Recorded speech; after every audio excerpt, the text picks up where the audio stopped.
Salut cafetière. Bienvenue sur la chaîne. Voilà, alors aujourd'hui, petit sujet de société dans Couleur Café, on va parler de nos habitudes alimentaires. Parce que hier, je me suis pointé chez mon pote Zach, et puis on a décidé de se manger une pizza. Je suis passé au magasin acheter des pizzas, j'ai pris 2 pizzas à hasard, j'ai pris une petite photo, je lui dis est-ce que ça te convient? Zach me dit pas de soucis, je mange de tout. Donc forcément ma curiosité naturelle m'a poussé à creuser. Donc Zach, est-ce qu'effectivement tu manges de tout, ou est-ce qu'il y a une petite hyperbole comme ça? Alors je me suis un peu emballé, mais le truc c'est que il y a à peu près 4 ans, j'ai changé mes habitudes alimentaires de façon assez drastique. Donc jusque là j'avais le même discours, je disais toujours ouais je mange de tout, sauf... Et après, il y avait une liste gigantesque, genre sauf les tomates, sauf les poissons, sauf tout ce qui sort de la mer, sauf les champignons. Et j'ai changé tout ça. Du coup, maintenant, j'ai vraiment l'impression que je peux dire que je mange de tout, même s'il y a encore certains trucs où j'ai un peu plus de peine. Ouais, mais hier aussi, typiquement, tu nous disais qu'au bout d'un moment, tu avais arrêté de mettre du lait dans le café. Est-ce qu'il y a une habitude alimentaire par rapport à ça, ou est-ce que tu bois régulièrement du lait quand même? Je sais pas, il y a une espèce de prise de conscience, et c'est aussi un comportement que j'ai pu observer chez pas mal des gens de mon entourage. Donc on a plus ou moins le même âge et plus ou moins on vit plus ou moins au même endroit, mais où tout à coup on a vachement calmé les produits laitiers. Moi j'ai remplacé le lait par du lait d'avoine par exemple. Ah, intéressant ça. Et c'est arrivé, enfin je sais pas si toi t'as vécu ça aussi, soit directement soit au niveau de ton entourage, mais où tout à coup le lait ça reste comme très calorique, c'est plus compliqué à digérer, plus l'aspect un peu on exploite les vaches, enfin plus le prix du lait, enfin il y a plein de facteurs, j'arrive pas à savoir s'il y en a un en particulier qui nous a poussé à changer comme ça. Alors, mais moi il y a une connaissance que j'ai à propos du lait, c'est qu'en fait on n'est pas tous égaux par rapport au lait. Et il y a vraiment une question de population. Typiquement, les gens des pays nordiques ont tendance à beaucoup mieux supporter le lait. L'intolérance au lait, qui est quelque chose d'assez classique chez l'adulte, effectivement, dans les pays nordiques, on a tendance à avoir à peu près 20% de la population qui est intolérante au lait, alors que du côté des pays du sud, comme l'Italie ou l'Espagne, la proportion serait plutôt de 80% d'intolérance au lait. Donc c'est complètement inversé, le 20-80 par rapport à l'intolérance au lait. Ok, ouais, effectivement. On trouve pareil tout un peu. Ouais. Et puis il y a toute la question liée aux végétariens, aux véganes, qui nous expliquent que... Après, moi j'ai vraiment pas l'impression d'être intolérant. Ouais.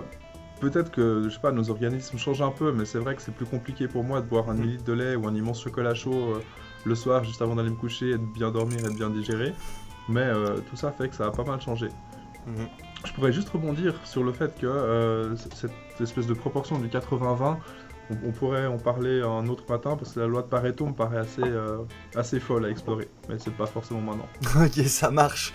Et du coup, toi, tu me causais aussi dans le même genre, parce qu'on n'avait pas prévu de parler de ça, mais par contre, tu m'as parlé en off d'un phénomène par rapport à la coriandre que j'ai trouvé assez intéressant aussi. Ouais, alors j'ai découvert ça il y a pas longtemps en fait. C'est comme pour le lait, mais peut-être là, de façon encore un peu plus scientifique et plus objectivable. Le monde se divise en 2 catégories. Les gens qui aiment la coriandre et les autres. Et en fait, pour le coup, ce serait pas uniquement une question de goût, mais ce serait vraiment génétique. Il y a un gène qui fait que chez certaines personnes, on va ressentir la coriandre, le goût de la coriandre comme un truc qui a un goût de savon et qui est vraiment juste pas bon. Et moi, ça me rassure vachement de savoir ça, me dire que y a des personnes avec qui on s'est presque battu pour savoir si la coriandre c'est bon ou c'est pas bon, et que là, tu vois, on dit que des goûts et des couleurs, on dit que des fois les goûts c'est culturel, qu'on apprend à aimer le café, qu'on s'habitue à manger des endives, ce genre de trucs. Mais là, pour le coup, la coriandre, on n'y peut rien, c'est génétique. Ouais, c'est dingue. Et je trouve ça assez fou. Et je me demande s'il y a d'autres aliments pour lesquels c'est le même cas. Du coup, peut-être c'est comme ça pour tous les aliments, je sais pas. Du coup, si vous, en tant que viewer, vous avez des connaissances par rapport à ça, n'hésitez pas à le laisser en commentaire, juste après avoir lâché votre petit pouce bleu, l'abonnement, tout ça, ça c'est fait. Moi, en fait, du coup, j'ai pas tellement calmé mes habitudes sur les produits laitiers. De toute façon, je prends surtout du lait dans mes céréales. Et je mets d'abord les céréales, d'ailleurs, soit dit en passant. Mais il y a par contre un aliment. Tout le monde fait ça, non? Il y a des gens. Je m'excuse, ça m'interpelle. Il y a des gens qui mettent d'abord le lait, ensuite les céréales. Ah ouais, mais c'est un énorme débat sur internet, hein, mec. Ah, alors j'étais pas du tout con. Moi, je trouve que c'est faux de faire ça, mais ok. Mais Bon, chocolat, chocolatine, lait avant ou après les céréales. Hein, non, non. Alors moi, à part ça, ça m'arrive hein, de mettre mes céréales après mon lait, tout simplement quand je me refais un bol de céréales après. Mais en général, il y a déjà le fond de lait, je mets les céréales et je complète avec mon lait. Bon bref, là n'est pas la question. Ce que je voulais dire, c'est que j'ai surtout calmé, peut-être pas tellement les produits laitiers, mais la viande, quoi. J'essaye de manger beaucoup moins de viande. Et c'est dingue parce qu'il y a plein de gens à qui. Mais c'est quoi, c'est une question de goût, de prix, de conscience écologique? Mais c'est un petit peu, c'est un petit peu un mélange de tout. C'est que pour moi la viande, déjà culturellement, ça devrait être un plat un peu exceptionnel.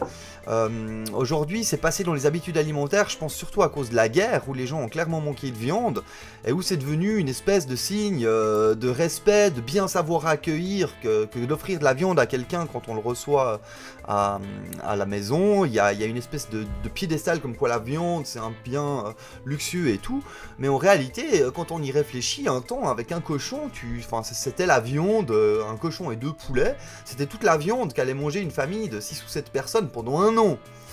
Et du coup, quand j'ai pris conscience de ça, je me suis rendu compte qu'on mangeait peut-être un peu trop de viande, et puis on sait hein, que pour les artères, le cœur, plein de trucs au niveau de la santé, c'est pas forcément très bon, donc j'ai décidé de réduire ma consommation de viande.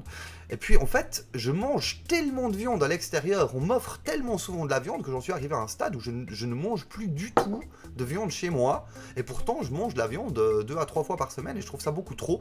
J'aimerais bien réduire à 2 ou 3 fois par mois. Mais j'ai beau dire autour de moi aux gens, écoute, ne fais pas de viande, j'arrête pas de manger de la viande en ce moment, je me pointe chez eux, bam, à chaque fois, il y a de la viande, quoi, rien à faire. Bon, en même temps, on dit ça, et j'ai souvenir du jour où on a décidé de lancer la chaîne, où on est comme sortis pour manger. On s'est chacun envoyé 300 grammes de tartare. Ouais, c'était doux ça. Mais justement, tu vois, pour moi, la viande, ça doit avoir un caractère un peu exceptionnel. Tu sors la viande pour une occasion, ça devrait pas être un aliment par défaut, tu vois. Et effectivement, manger de la viande 2-3 fois par mois, c'est largement suffisant au niveau des protéines et tout. Enfin, moi, depuis que j'ai réduit, je vois pas du tout la différence.